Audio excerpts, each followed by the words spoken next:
Hello बच्चों, आज हम अपनी पाठ्य पुस्तक का तीसरा अध्याय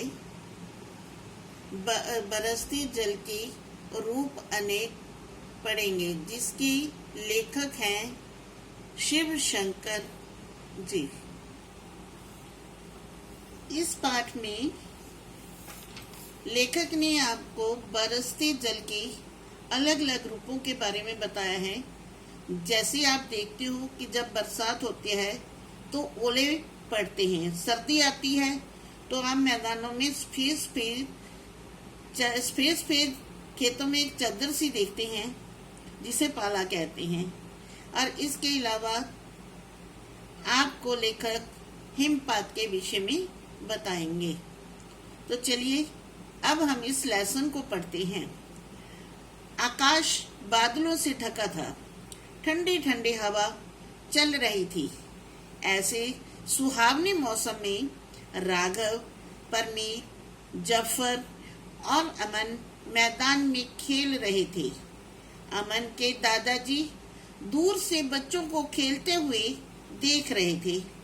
वे बहुत प्रसन्न थे कि सभी बच्चे आपस में मिलजुल कर खेल रहे हैं। गेंद से खेलने का सिलसिला अभी शुरू ही हुआ था कि अचानक बिजली चमकने लगी। कुछ ही देर में बादल भी गरजने लगे। दादाजी ने हाथ हिलाते हुए बच्चों को वापस आने का संकेत दिया। अमन की नजर दादाजी पर पड़ी। उसने अपने साथियों को बताया कि देखो, दादाजी बुला रहे हैं।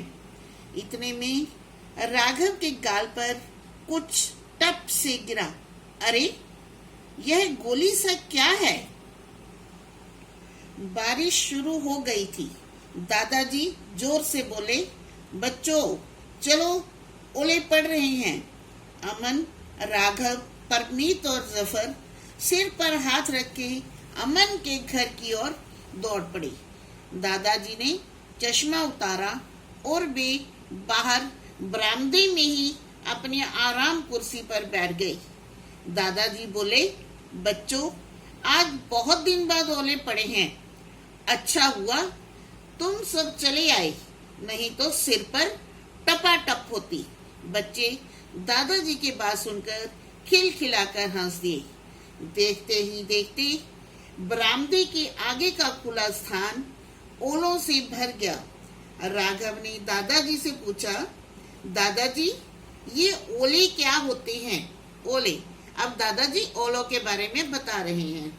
दादाजी मुस्कुराए और बोले, बच्चों वायुमंडल में विद्यमान मतलब मौजूद जल की बूंदें झटके से उछलकर ऊपर चली जाती हैं। ऊपर की हवा बहुत ठंडी होती है। ये बूंदें वही जमकर ओले का रूप धारण कर लेती हैं। इसी प्रकार हवा के झोंके इन्हें और ऊपर उछाल देते हैं। इन ओलों के ऊपर बर्फ की और परतें जम जाती हैं।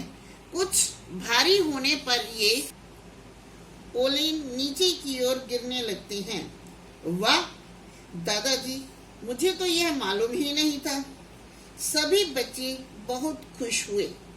दादाजी ने बच्चों से पूछा, क्या तुमने पाला पड़ता देखा है? पाला? सभी बच्चे एक साथ बोले। दादाजी ने कहा, सर्दियों में तुमने देखा होगा कि खेतों में सुबह सुबह बर्फ की एक चादर सी दिखाई देती है। यही पाला है। जब ठंड अधिक पड़ने लगती है तब हवा में मौजूद भाप जम जाती है और बर्फ की एक चादर के रूप में दिखाई पड़ती है। वाह दादाजी, यह भी जल का ही एक रूप है। दादाजी ने समझाया कि जल जीवन तो है ही, इसके रूप भी अनेक हैं। इतने में अमन दादाजी के लिए चाय ले आया और दोस्तों के लिए गर्मा गर्म पकौड़े।